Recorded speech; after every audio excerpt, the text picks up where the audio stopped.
যখন তিনি ডান দিকে তাকাইতেন ওনার জান্নাতি সন্তানদেরকে দেখে তিনি হাসতেন, আবার যখন তিনি বাম দিকে তাকাইতেন ওনার জাহান্নামী সন্তানদেরকে দেখে তিনি কাঁদতেন। তো আমরা হলাম হযরত আদম আলাইহিস সালামের সন্তান। আমাদের আদি পিতার নাম হলো হযরত আদম আলাইহিস সালাম।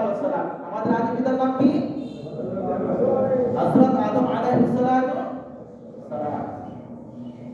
তো হযরত আদম আলাইহিস সালাম যখন ওনারা দুনিয়ার জমিনে আসলেন, হযরত হাওয়া আলাইহিস সালাম ও হযরত আদম আলাইহিস সালাম ছাড়া আর কেউ নাই দুনিয়ার জমিনে। তখন আল্লাহ তাআলার হুকুমে তাদের গর্ভ থেকে যমজ সন্তান জন্ম নিল। যমজ সন্তান, নিয়মটা ছিল এরকম, প্রত্যেক যমজ সন্তানের মধ্যে একজন ছেলে একজন মেয়ে হইত, একজন ছেলে একজন মেয়ে হইত। এভাবে প্রত্যেক জন্ম এভাবেই হইত।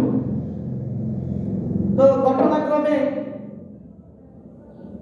ওই সময় আল্লাহ তাআলার পক্ষ থেকে হযরত আদম আলাইহিস সালাম একটা শরীয়তের বিধান ছিল এরকম, যেহেতু হযরত আদম আলাইহিস সালাম ছাড়া পৃথিবীতে আর কেউ ছিল না, হাওয়া আলাইহিস সালাম ছাড়া যেহেতু পৃথিবীতে আর কেউ ছিল না, এই জন্যই আল্লাহ তাআলা এমন একটা বিধান দিয়েছিলেন হযরত আদম আলাইহিস সালামকে, যে মনে করেন এই বছর যে দুইজন সন্তান হয়েছে যমজ, একজন পুরুষ একজন মেয়ে, আগামী বছর যে সন্তানগুলো হবে পুরুষ ও মেয়ে তাদের সাথে একটা বিবাহ সম্পর্ক এরকম ছিল, গত বছরের ছেলে এই বছরের মেয়ের সাথে তারা বিবাহ বন্ধনে আবদ্ধ হতে পারবে, এবং এই বছরের গত বছরের ছেলে এই বছরের মেয়ের সাথে বিবাহ বন্ধনে আবদ্ধ হতে পারবে।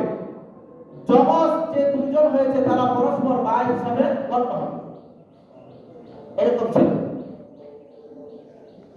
তো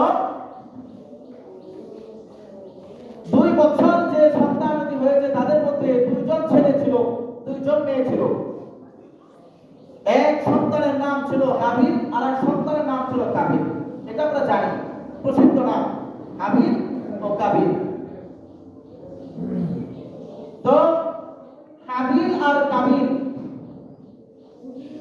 তাদের যে বোন হয়েছে, কাবিলের সাথে যে বোন হয়েছে, হাবিলের সাথে হাবিলের যে বোন হয়েছে, এটার মধ্যে একটু সুন্দর এবং কালোর মধ্যে একটু পার্থক্য রয়েছে।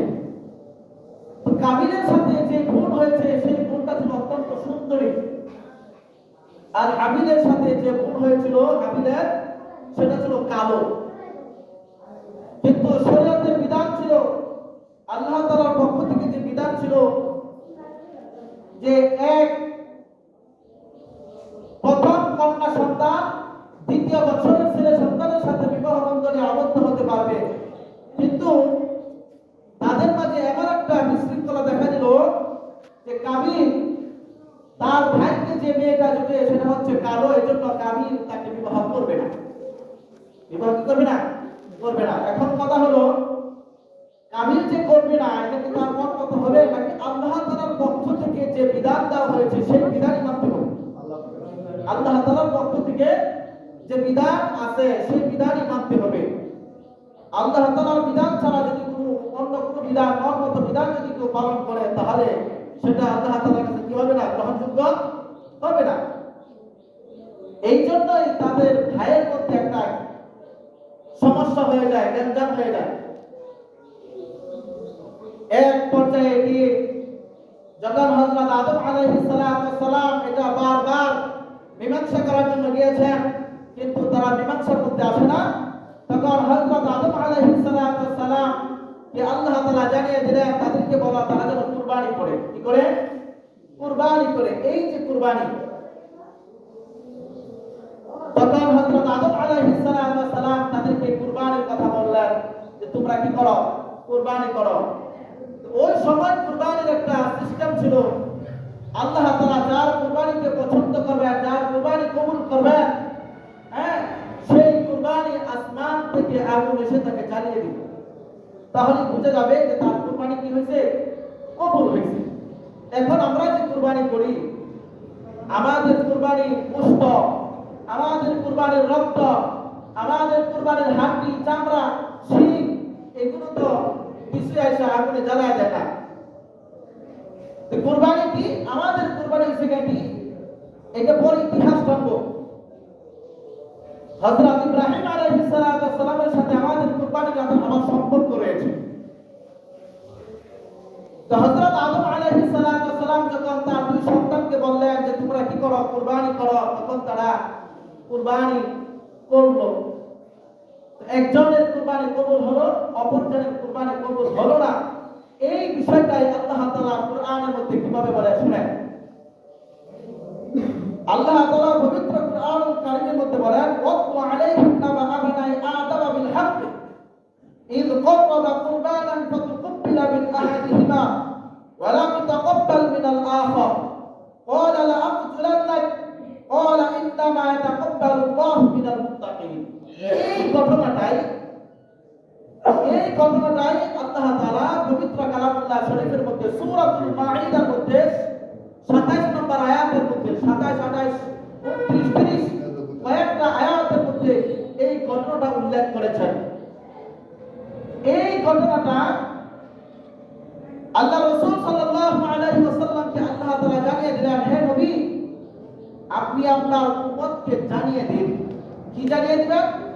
যে আদমের দুই সন্তানের যে ঘটনা, কুরবানির ঘটনা, সেটা আপনার উম্মতের কাছে সত্যটা স্পষ্ট ভাষায় জানিয়ে দিন।